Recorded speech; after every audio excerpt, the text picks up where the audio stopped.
I'm part of Culver Youth Government, and I'm the treasurer of the delegation. Today we're doing the car wash, which is helping to raise money for the banquet and just everything that we need, the t-shirts that we need. It just helps make our delegation.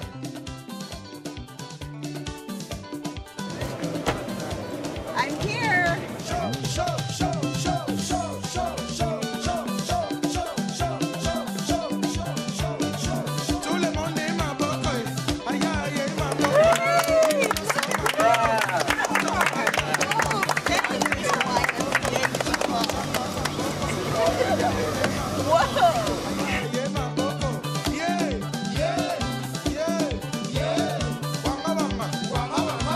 I've been in the delegation for 3 years now, and it's helped me become more outgoing and speak up for what I believe in.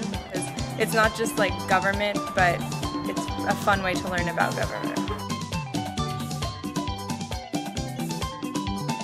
We're not just washing cars, we're bonding as a team, and we learned how to be team players.